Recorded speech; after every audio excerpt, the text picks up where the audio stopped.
আপনি যে কবরে যে যাবেন কবর আপনারে কি দিবে, ঠিক না? তো এবার তো বলেন তো অহংকার করবে কে? এই যে আরশের উপরে যে মুস্তাবি আছে, এই আল্লাহ তাআলা সবকিছুর সৃষ্টি করেছে। তো অহংকার মানায় শুধু কার সাথে? আল্লাহ ব্যতীত কারোর সাথে অহংকার মানাবে? অহংকার করবে কে? সবকিছুই না।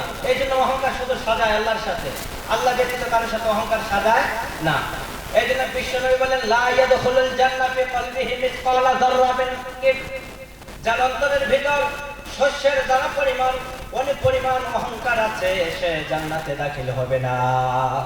যার অন্তরে পরিমাণ অহংকার আছে সে জান্নাতে যাবে না।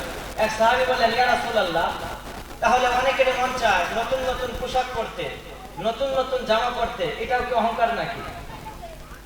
এটাও কি অহংকার নাকি? বিশ্বনবী বলেন না, এটা অহংকার না। ইন্নাল্লাহা জামিল ইউহিব্বুল জামাল, আল্লাহ সুন্দর এবং সৌন্দর্যকে পছন্দ করে, এটা অহংকার না। বলেন তো নামাজ পড়তে গেলে পুরাতনটা পড়ে যাবেন না নতুনটা? নতুনটা।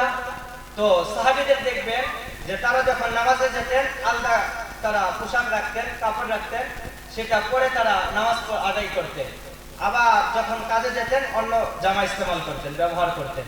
তো এই যে পবিত্র পরিচ্ছন্ন ইসলাম খুবই পছন্দ করে। বিশ্বনবী সাল্লাল্লাহু আলাইহি ওয়াসাল্লামের দেখবেন যে পুরাতন কাপড় ছিল ফাটা, সেগুলোতে সেলাই করে পরেছেন, কিন্তু কখনো পাবেন না অপরিষ্কার করেছেন, পরিষ্কার পরিচ্ছন্ন ছিল। ইসলাম যে কত সুন্দর, সকাল থেকে নিয়ে বিকাল পর্যন্ত, বিকাল থেকে আবার সকাল পর্যন্ত আপনি কি করবেন না করবেন ব্যালেন্স রেখে সবচেয়ে সুন্দরটা আপনারে শেখায়। আপনি বিশ্বনবী সাল্লাল্লাহু আলাইহি ওয়াসাল্লামের সুন্নাহগুলো দেখেন। তো অহংকার না, বিষ্ণু বলেন এটা অহংকার না। অহংকার মানে হলো বাতারুল হক, হককে অস্বীকার করা। হককে কি করা? অস্বীকার করা। এটা